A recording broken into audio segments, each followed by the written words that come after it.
RSS ನೋಂದಣಿ ಮತ್ತು ಆದಾಯದ ಮೂಲ ಕೇಳಿ ಪ್ರಿಯಾಂಕ್ ಖರ್ಗೆ ಪತ್ರ ಬರೆದಿದ್ದಾರೆ. ಒಂದಷ್ಟು ಪ್ರಶ್ನೆಗಳನ್ನ ಕೇಳಿ. ನಿಮ್ಮ ಸಂಸ್ಥೆಗೆ ನೋಂದಣಿ ಕೇಳಿದ್ದೀನಿ, ಧರ್ಮಕ್ಕೆ ನೋಂದಣಿ ಕೇಳಿಲ್ಲ, ಕಾನೂನಿನ ಅಡಿ ನಿಮ್ಮ ಸಂಘ ರಿಜಿಸ್ಟರ್ ಮಾಡಿ ಅಂತ ಕೇಳಿದ್ದೀನಿ, ಉಡಾಫೆ ಉತ್ತರ ಕೊಡಬೇಡಿ ಅಂತ ಪ್ರಿಯಾಂಕ್ ಖರ್ಗೆ ವಾಗ್ದಾಳಿ ನಡೆಸಿದ್ದಾರೆ. ಪ್ರಿಯಾಂಕ್ ಖರ್ಗೆ ಪ್ರಶ್ನೆಯಲ್ಲ ಇದು, ಸರ್ಕಾರ ಕೇಳ್ತಾ ಇರೋ ಪ್ರಶ್ನೆ. ತೆರಿಗೆದಾರರ ಹಣದಿಂದ ಭಾಗವತ್ ಅವರಿಗೆ ಭದ್ರತೆಯನ್ನ ಕೊಡಲಾಗ್ತಾ ಇದೆ, ಇದಕ್ಕೆ ಹೊಣೆಗಾರಿಕೆ ಬೇಡವಾ ಅಂತ ಸಚಿವ ಪ್ರಿಯಾಂಕ್ ಖರ್ಗೆ ಪ್ರಶ್ನೆ ಮಾಡಿದ್ದಾರೆ.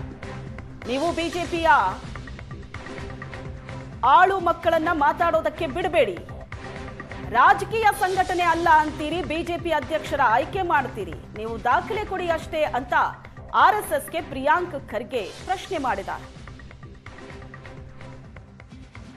ರಿಜಿಸ್ಟ್ರೇಷನ್ ಮಾಡ್ಕೊಂಡು ಕಾನೂನು ಪಾಲನೆ ಮಾಡ್ತಾರೆ, ಇವ್ರು ಮಾಡೋದಿಲ್ಲ ಅಂತ ಏನಾದರೂ ಕೇಳಿದ್ರೆ ನೀವು ಧರ್ಮದ ಹೆಸರು ತರ್ತೀರಾ? ಧರ್ಮಕ್ಕೆ ಇದಕ್ಕೆ ಏನ್ರಿ ಸಂಬಂಧ? ಎಲ್ಲ ನಾನು ಹೇಳಿದ್ದೀನ ನೀವು ಧರ್ಮ ರಿಜಿಸ್ಟರ್ ಮಾಡ್ಕೊಳ್ಳಿ ಅಂತ, ಎಲ್ಲಿ ತೋರಿಸ್ಬಿಡಿ. ಇಲ್ಲೆಲ್ಲಿ ಈ ನನ್ನ ಪತ್ರದಲ್ಲಿ ಹಿಂದೂ ಅಂತ ಎಲ್ಲಾದರೂ ಒಂದು ಶಬ್ದ ಬಂದಿದೆಯಾ, ಪದ ಬಂದಿದೆಯಾ, ಧರ್ಮ ಅಂತ ಬಂದಿದೆಯಾ? ಒಂದು ತೋರಿಸ್ಬಿಡಿ ನನಗೆ. ರಾಮ ಮಂದಿರ ಕಟ್ಟಿದ್ದಾರೆ, ಅಲ್ಲಿ ಒಂದು ದೇಣಿಗೆ ವಿಚಾರದಲ್ಲಿ ಒಂದು ದೊಡ್ಡ ಹಗರಣ ನಡೆದಿದೆ. ನಮ್ಮ ದೇಶದಲ್ಲಿ ನಮ್ಮ ಶ್ರೀರಾಮನೇ ಲೆಕ್ಕ ಕೊಡಬೇಕಾಗಿದೆ. ಶ್ರೀರಾಮನ ಹೆಸರಲ್ಲಿ ಇವರು ರಾಜಕೀಯ ಮಾಡ್ತವ್ರು ಲೆಕ್ಕ ಕೊಡಬಾರ್ದಾ? ಅಯೋಧ್ಯದಲ್ಲಿ ಏನು ದೇಣಿಗೆ ಬಂದಿದೆ, ಅಲ್ಲಿ ಅವ್ಯವಹಾರ ಆಗಿದೆ ಅಂದ್ಬಿಟ್ಟು ದೊಡ್ಡ ಪ್ರಚಾರನೇ ನಡೆದಿದೆ ಅಲ್ಲಿ UP-ನಲ್ಲಿ, ಇಡೀ ದೇಶಾದ್ಯಂತ. ಲೆಕ್ಕ ಕೊಡಿ ಸ್ವಾಮಿ ಅಂತ.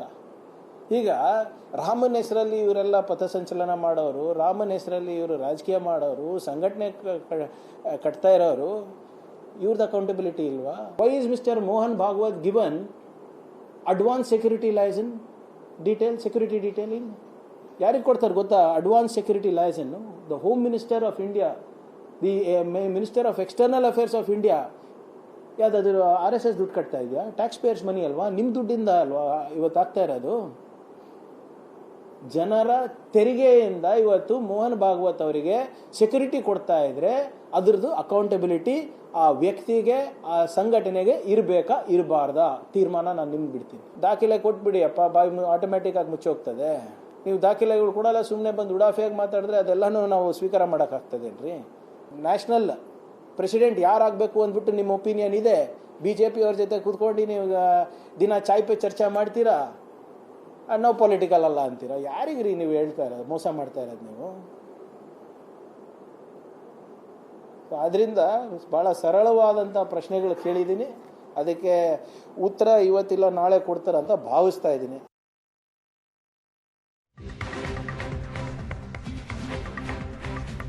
ಆರ್ಎಸ್ಎಸ್ ಕಚೇರಿಗೆ ಹೋಗೋದಕ್ಕೂ ಸಿದ್ಧ, ಮೊದಲು ನನ್ನ ಪ್ರಶ್ನೆಗೆ ಉತ್ತರಿಸಲಿ, ನಾನು ಕೇಳಿರೋ ಯಾವ ಪ್ರಶ್ನೆಗಳಲ್ಲಿ ಯಾವ್ದು ಸರಿ ಇಲ್ಲ ಅಂತ ಹೇಳಿ.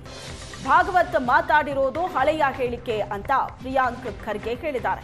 ನಮ್ಮ ವಕೀಲರ ಜೊತೆ ಆರ್ಎಸ್ಎಸ್ ಕಚೇರಿಗೆ ಹೋಗೋದಕ್ಕೂ ನಾನು ರೆಡಿ, ನನ್ನ 7 ಪ್ರಶ್ನೆಗಳಿಗೆ ಉತ್ತರ ಕೊಡೋದಾದ್ರೆ ನಾನು ಹೋಗ್ತೀನಿ, ನಾನು ಕೇಳಿದಂತ ಪ್ರಶ್ನೆಗಳಿಗೆ ಭಾಗವತ್ ಉತ್ತರಿಸಿಲ್ಲ ಅಂತ ಪ್ರಿಯಾಂಕ್ ಖರ್ಗೆ ಹೇಳಿಕೆ ಕೊಟ್ಟಿದ್ದಾರೆ.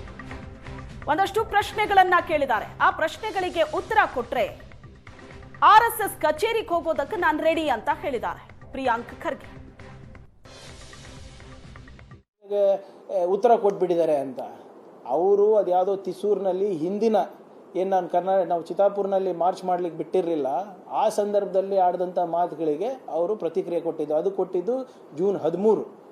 ನಾನು ಈ ಪತ್ರ ಬಿಡುಗಡೆ ಮಾಡಿದ್ದು ಜೂನ್ 15, ನಿನ್ನೆ. ಸೊ ಸುಮ್ಮನೆ ಇವ್ರದ್ದು ಒಂದು ಎಕೋಸಿಸ್ಟಮ್ ಇದೆ, ಅವ್ರು ಹೇಳಿದ್ದೆ ನಿಜ, ಅವ್ರು ಆಡಿದ್ದೇ ಮಾತು ಅಂತ. ಹೋಗಿ ನಿಮ್ಮ ಸ್ವಯಂ ಸೇವಕಗಳಿಗೆ ಏನ್ರಿ ಮಾತಾಡ್ತೀರಾ? ಬನ್ನಿ ನಮ್ಮ ಹತ್ರ ಮಾತಾಡಿ, ಸರ್ಕಾರ ಹತ್ರ ಮಾತಾಡಿ, ಹೇಳಿ ಯಾವ ಕಾನೂನು ಅಡಿನಲ್ಲಿ ನೀವು ಇದ್ದೀರಾ, ಯಾವ ಕಾನೂನು ಅಡಿನಲ್ಲಿ ನೀವು ಟ್ಯಾಕ್ಸ್ ಕಟ್ತಾ ಇಲ್ಲ, ಯಾವ ಕಾನೂನು ಅಡಿನಲ್ಲಿ ನಾವು ನಿಮಗೆ ಇಂಥ 20 ಲಕ್ಷ ಜನರಿಗೆ ನಿಮಗೆ ಪಥಸಂಚಲನ ಮಾಡ್ಲಿಕ್ಕೆ ಬಿಡಬೇಕು, ಅಥವಾ ನಿಮ್ಮ ಆಕ್ಟಿವಿಟಿ, ನಿಮ್ಮ ಏನು ಚಟುವಟಿಕೆಗಳಿದೆ ಅದಕ್ಕೆ ನಾವು ಯಾಕೆ ಅನುಮೋದನೆ ಕೊಡಬೇಕು ಹೇಳಿ, ನಾವು ಮಾಡೋಕ್ಕೆ ತಯಾರಿದ್ದೀವಿ. ಸಿಂಪಲ್ ಪ್ರಶ್ನೆಗಳಲ್ಲ, 7 ಪ್ರಶ್ನೆಗಳು ಕೇಳಿದ್ದೀನಿ. ಆಯ್ತು, ನಿಮ್ಗೆ 7ಕ್ಕೂ ಕೊಡಲಿಕ್ಕೆ ಇಂಟ್ರೆಸ್ಟ್ ಇಲ್ಲ ಅಂದರೆ ಮೊದಲೇ 3-4 ನಾನು ಹೇಳಬೇಕಲ್ಲ. ನೀವು ಯಾವ ಕಾನೂನು ಅಡಿನಲ್ಲಿ ನೀವು ಅಸ್ತಿತ್ವದಲ್ಲಿ ಇದ್ದೀರಾ? What is your legal status?